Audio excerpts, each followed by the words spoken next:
Alright, what's up y'all, it's LakerFan here. As y'all can see by the title of today's video, we're here to talk about the finisher on NBA2K20. Now for those who do and do not know, this is the very first build that I made of this year's game, and it's stuck through all the way to this day as my favorite build. And we're here to explain how I made it specifically. We're going to show a couple different variants of how I would like to build this if I could redo it as well, or maybe just show a couple things that might fit your interests as well. So anyway, I hope y'all enjoy the vid. If you do, feel free to drop a like, sub if you're new, turn on them noties, all that good stuff. Let's try to get this one to 1,000 likes in the first 24 hours. And what we're also going to do with today's video is just break down the finisher, talk about what it's good at, what it's bad at, what it lacks, what you may need to do with the build if you yourself are trying to be good with this, and maybe just some advice that I could give you if you're new to the channel and stuff like that too. So anyway, again, I'm showing you guys how exactly I made it. The first part that I showed with the three-pointer upgraded is how I did it. So essentially I had 20 finishing, 7 playmaking, 21 defense, and then upgraded my three-point shooting all the way. Now what I'm really happy about doing that, I'm not gonna lie, I'm so happy I did that looking back, because I'm actually 20% within hitting legend right now, and I'm gonna have 11 shooting badges with max three-pointer, which, you know, only comes out to like 54, but still, you get the deal. 54 three-pointer, 11 shooting badges is super key. Now for those of you who aren't planning on hitting legend, I would recommend to do something like this with your finisher. Now like I said, we got all types of different variants of how I'm gonna make this. Just stay tuned in the video. You can see this one right here has 20 finishing, 22 defense, and 7 playmaking with really high steal. The thing that I dislike about my build personally is that my steal is very low. I feel like I can't play passing lanes as well as I want to. Also, I messed up on the body type right there. I went with defined. I would recommend to go burly. However, I just feel like it's some stupid myth that I believe in where I think it sets better screens and stuff like that too. Now I just want to clarify, all the ratings you're seeing on the screen right now, these are not my personal finisher. This is just me showing you guys the best possible way to make this build, especially if you don't plan to hit legend. So I'll show you guys a different variant that has shooting badges and all that stuff with like 7 of them and all the shooting ratings upgraded. But for this one right here, if you don't plan to hit legend and you want to be a really like a beast when it comes to the finishing, defense, and then solid playmaking to where you could be a little bit of a hybrid, I would say to go with something like this where you have the steal upgraded all the way and you just drop the three-pointer completely off. And then also, one thing about my finisher, like personally, is that I made it 6'9". You can see the physicals, 76 speed, 71 excel, and 79 vert. When you drop it down to 6'8", you gain 3 speed, 4 excel, and 6 vert. And you're gonna see all types of craziness, bro, when it comes to, you know, the steal goes up, the lateral quickness is better, the perimeter defense is better, ball handling, driving, dunk. You don't lose too much on the standing dunk. And I gotta say, I just feel like when it comes down to it, 6'8" would be the perfect way for me to make this build. Now, this is where I'm going to go ahead and transition into the talk of what this build is good at and what the struggles will be. So, to be 6'8" or 6'9" and have 0 3-point shooting in your game, you, sir, are going to have to be really good when it comes to screen setting and maybe even finishing on like tall bigs. I'm talking if you don't play with a good point guard, you got to be nice with finishing on these tall bigs, because all a team is ever going to have to do is put their big man on you. You're going to struggle tremendously. And so for me personally, because I run with good point guards, it allows me to use my screens and be a complete mismatch. I'm talking speed, vert, the other bigs just can't keep up with it. Obviously you're a pick and roll master when it comes to, you know, your athleticism, lob catching ability, stuff like that. It fits in really well in the twos as far as a lob catcher. Now what I will say is, just by nature, the point guards you're gonna have to play with don't fit in on the twos. So it becomes a little bit more complicated as far as like how to really fit in with this player, because you would think your natural position on, like, you know, where you would play would be 2v2, but again, like I said, the people you're going to want to play with, they don't necessarily fit in on the 2v2 court. So that's where this stuff becomes a lot more complicated. I'm going to put you guys on, if you're a finisher, to a lot of play styles that I do. So number one is going to be to line up at the 2, play with a playmaking lock or something with flashy passer, right? Boom, you do flashy passes. I know it sounds crazy, but I'll probably be implementing a couple clips right here showing what just basically the takeover progress that you get. This is one of the only ways that I found that my finisher fits in on the 2v2 court, because really, like I said, they're always going to be able to match up their big man with you, and if you don't run with a good point guard, you're going to have to set screens and play good like pick and roll offense and stuff like that too. So this is just the struggle of this build. Now we're going to show a couple different variants of this, like I said, but right now I'm just showing how I value the badges. Again, early on in this video, I just want to discuss the struggles and pros and cons of the finisher itself, but like I said, I'm going to be showing a couple different variants where if you can shoot with this build, it becomes like perfect. I'm talking, and that's why I cannot wait to hit legend. I'm going to just put it like that. But because of making the build to where you can shoot, it's going to make you like take hits in other aspects as well. So one thing I love about the finisher is it's a beautiful hybrid ball handler. I'm talking you can do pretty good like tier 1 dribble moves with 65 ball control, where at 6'9", and I do have 65 ball control because I'm 99.9, and that's another thing too, it's super easy to maintain this 99.9, but with the 65 ball control, you can still do pretty simple things. I've done dribble tutorials all over the channel if y'all want to check them out, but I mean, that 7 playmaking badges comes in clutch right here. To have gold bailout, gold quick first step, and then bronze on the space creator or something like that, or if you're on the 3v3 court, y'all know the deal, you're going to want that gold downhill, so we'll just go with the bronze bailout and gold downhill. Bailout is going to be essential for anybody that's a finisher or a slasher or just anything like that, where obviously, you know, it's going to let you do the hop dunks, pass out of them. I did a video on bailout very recently as well. It's kind of crazy to me because if a lot of people are, like, this is the first video you're watching, I'm recommending all these videos that I've done, and I'm just like out here just rambling and rambling and rambling, but I'm just here to explain a lot of this stuff. So this is where we talk about the perks of the finisher as well. Now, I'm going to rewind this one frame as well where I have the Hall of Fame clamps on. This is the badge set that I run personally on the stage 3v3 court. Now, that's even more of a thing that is generally not found to fit in when it comes to finishers, is running on the 3v3 court, because as somebody who can't shoot, you not being able to shoot is a little bit of a devalue to your team, where, you know, as you do bring good defense and good finishing ability, a lot of times they're going to give up wide open twos in the paint anyway. So that's one thing I've come to realize about my build, is that it is a little bit of a negative when it comes to the threes, but at the same time, like I said, I can't seem to fit in very well when it comes to the 2v2 court. And me personally, I don't mean to boast much, but I feel like skill alone can resolve a lot of these issues where, you know, if you feel like you don't fit in, at least if you understand your game plan a lot better and know what you're doing with this stuff, it makes complete sense. If you guys want any tips when it comes to the finisher type stuff, feel free to check out my stage gameplays. We do this all the time on the threes court. And again, this is what I run right here. So again, a beautiful thing about this build is the versatility on defense. To be able to switch on to ball handlers, guard ball. A little tip that for any finishers out there as well is what I like to do with mine is play with a 6'5" point guard when it comes to playing 2v2 court, who can hold his own when it comes to guarding bigs, and then I get to guard the ISO. So because 2v2 has become so ISO meta with the two-way slashing playmakers and the play locks, y'all know the deal. What I do instead is switch on to the ball handlers with my good defense and good physical ability and stuff like that too, and then I guard them while my point guard guards corner. So anyway, just to break down on how the finisher works, now we're here to show a couple different really cool ways to make this. So this title right here, I'm kind of cheating with, like, you know, the title of the video because it's all about the finisher. This right here is a little different title, but it's kind of the finisher's cousin, I'll put it like that, or just brother, where, you know, this is the paint beast pretty much. So where, you know, you would look at this finishing, right, and you're like 22 finishing, 26 defense, why not? Well, I'm here to show you a couple different ways you can make this. And personally, I feel like these are by far the best ways to make them. You're going to see what I do with this. To get that 3 playmaking badges is going to be super important. To have that quick first step at the very least is OD important. But what you can do is drop that steal a little bit, keep your 26 defensive badges, you get 6 playmaking, and then what we're going to do a little bit later as well is drop some of the close shot off and get a little bit more playmaking. But this is me still recommending you guys to make it 6'9". I would recommend don't go any taller than 6'9". That's my personal opinion. What I'm here to show you too, the downside of making a build like this is you have to go a little bit lower on the weight. So I'm showing as well, just, you know, you got to go down in the wingspan, blah, blah, blah. There's just specific ways of making the build that are very annoying, I'm gonna put it like that, to get the slash takeover. So what would I recommend to do with this if you decide to make it a center? Just go max on the weight, max on the wingspan, and just take something other than the slash takeover. Personally, I feel like for me in my comp sense, slash takeover kind of hinders me and like weighs me down a little bit because the slash takeover is so useless when it comes to the stage 3s in the first place. I almost wish that I could just get rim takeover easy on the 6'9" finisher, but this is what we're here to show you as well. So if you want to, you can go ahead and drop your defensive badges to 25, drop your steal off completely. It will hurt you a little bit, I'm not gonna lie. To not be able to play passing lanes all that well is definitely gonna hurt you in a sense of that, but you're gonna see 9 playmaking badges, 19 finishing, 25 defense. So with this, you can still be 6'9". You have to drop your weight down to 230 or 231, I believe, and you can still go max wingspan,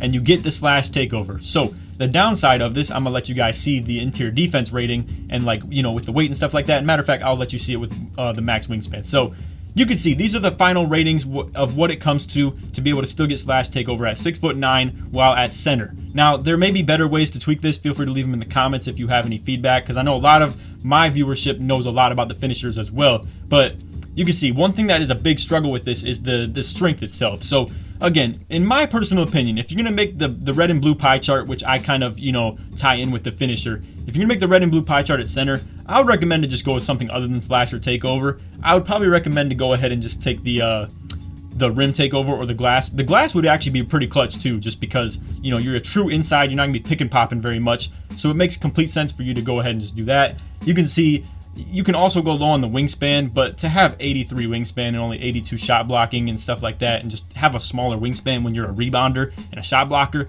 doesn't make sense to do. So it is a bit frustrating that you have to go either low on the weight or low on the wingspan to be able to do stuff like that. So again, now I'm just gonna flat out show you that valuing the slasher takeover, you know, to get stupid ratings like that is not really worth it. I'm gonna sit here and recommend you to go ahead and go with the 26 defense instead and get something around like, you know, solid playmaking badges. You can go ahead and get 7 or 8, and this is a really good badge set. 17 finishing, 8 playmaking, 26 defense. Still go 6'9" for the, you know, physicals and stuff like that. And then I'm gonna just say completely max the weight, max the wingspan, stuff like that too. Absolute defensive demon. I'm gonna go ahead and show the final ratings on this. So again, this is the paint beast. You're gonna get 88 interior D, 89 block, along with 76 steal, 79 strength, 76 vert. Add in the gym rat, the 99 overalls and stuff like that too. This build is a beast. And then you still have solid playmaking badges too. You can't shoot threes. Understand that. You can't shoot threes by any means. But for as far as an inside big goes, this is the true demigod inside big. You can create your own shot with the hop dunks. You have good ball handling ability. You get the gold quick first step. You get, you know, contact dunks at every level. You get the big man contact dunks too.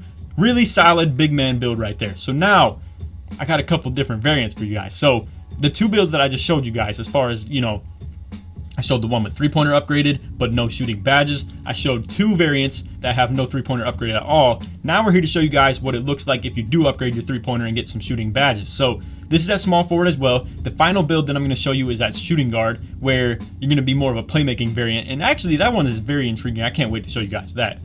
Personally, would I make it? Probably not, but it's very interesting. It's super interesting. So you're going to see the badge sets that I have. 18 right here, where you put the close shot down to 83. Personally, I feel like close shot is not that important in the first place anyway. I have a pure slasher that has minimum close shot, and I don't really find too many problems when it comes to standing layups, just because standing layups are standing layups. If they're wide open, it's easy, and if it's not wide open, you shouldn't be taking them in the first place anyway. So you're going to see how we set this one up right here. 18, 7, and 21. Unfortunately, we don't touch anything on the playmaking. Now, if I were making this specifically to hit legend with, obviously I'm going to touch ball handling. You would absolutely want ball handling to be high, but, you know, like I said, not a lot of you guys are going to be hitting legend, and I just wanted to kind of break this down in a sense where a lot of you guys will be able to see this. So again, I'm gonna recommend to go Burley. Me personally, on my finisher, I went defined, but personally, like I said, I mean, it could be a complete myth, but I feel like it helps you set screens. I don't know why I feel like that, but that's just something I believe at this point. So like I said, 6'9", you know, you're gonna be able to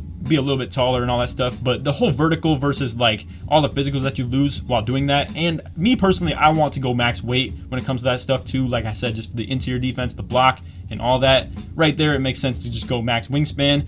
And this is where I'm gonna go ahead and tweak this a little bit, because when I saw these takeover options, I was like, okay, neither of them really fit somebody who's looking to shoot threes very well, because, you know, if you're a slasher, it's not going to benefit you very much. As a glass cleaner, if you pick glass takeover, I would probably recommend to have, say, I would recommend to have an inside build, like one that's not going to be looking to shoot any threes. So for instance, you know, the paint beast that I just showed you guys as well. So like I said, I don't really value close shot all that much personally, and I'm just going to show you what you could do instead with a build like this. So again, especially on a build like this where you have the ability to shoot, I don't value close shot, just because, you know, you're gonna be catching lobs, you're gonna be, you know, driving, dunking and stuff like that too. It's not very often you're just gonna catch it below the hoop and not be able to standing dunk it. So on this finisher, we go with the lock takeover. Like I said, the more you look to shoot, the less you're going to want to have something like slasher or glass. So what I'm going to go ahead and do with the rest of this clip, I'm going to go ahead and show you guys how you can still get slash takeover if you want, which you already saw, but we're just going to go over the logistics of the whole drop steal down.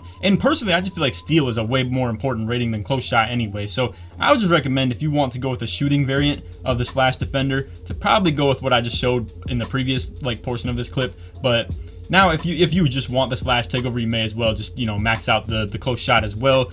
Pick the slash take. You end up with low steal. You're probably going to be a backside defender rather than, like, you know, switch on the ball as much as you want, because that steal is very important, I will say, especially with the passing lanes. Super important. Anyway, the final variant that I'm going to show you guys in this video, and I hope you guys have enjoyed this. If you did, like I said, feel free to drop a like, sub if you're new, turn on them noties, all that good stuff. And feel free to check out some other content too. I know this isn't exactly the content that I love doing, because you know I always love doing the mixtapes, putting y'all on to how I play with these builds, and you know really do what I would like to deem kind of impressive, and you know with the comp stage gameplays and stuff like that too. Anyway, what I want to show you guys with this build, and I think this would be super comp. Now I'm not gonna lie, I would recommend to go ahead and go with the balanced pie chart on this one, because when you go with the smaller position like a shooting guard, you're gonna lack the strength pretty bad. I was looking at it personally, and it is like horrible what the strength comes out to. I think it's like 71 or something like that. And I'm not gonna lie, if you guys are with the channel, Little Big Man, my 6'5" pure lock point guard only gets 71 strength at max ability too. But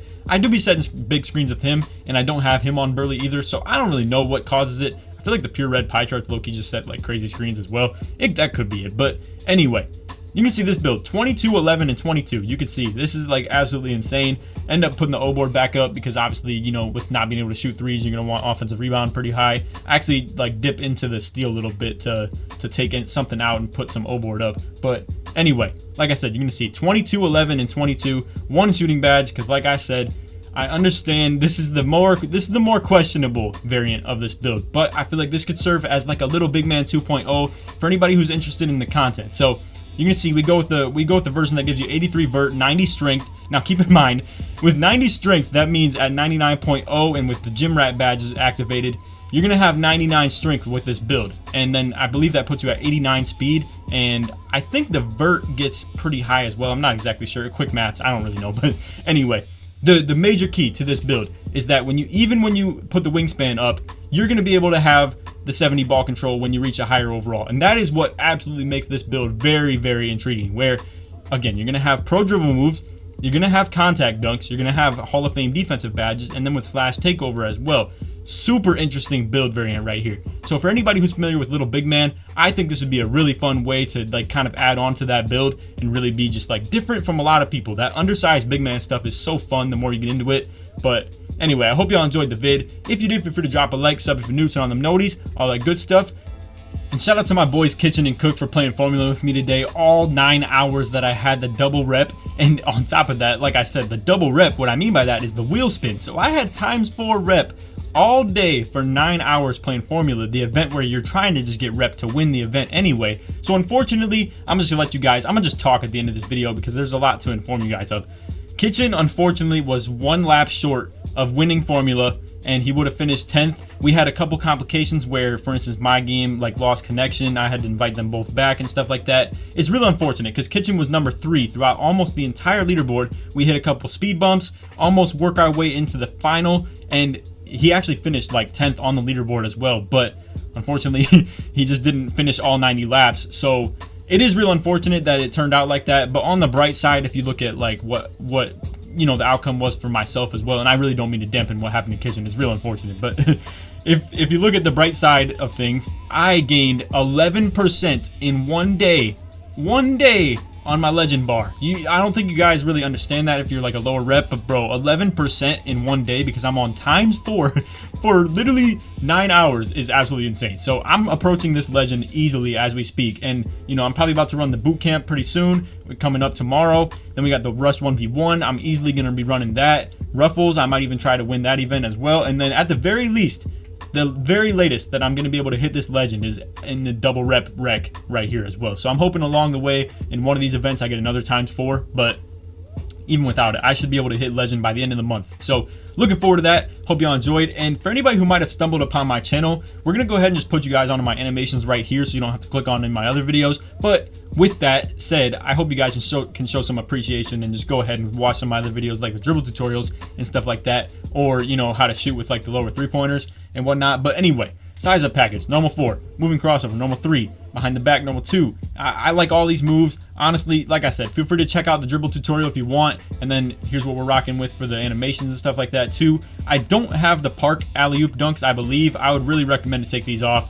They really just get in the way of like being able to be a true like pick and roll big man. But anyway, that's all for the vid. I hope y'all enjoyed. If you did, feel free to drop a like, sub if you're new, turn on them noties, all that good stuff. Let's try to get someone to 1,000 likes in the first 24 hours. And if you made it to the very end of the video and you want to show your support, put cages in the comments to show that you made it all the way through to the end of this video. Anyway, other than that, I hope y'all enjoyed, and take it easy, man. Peace.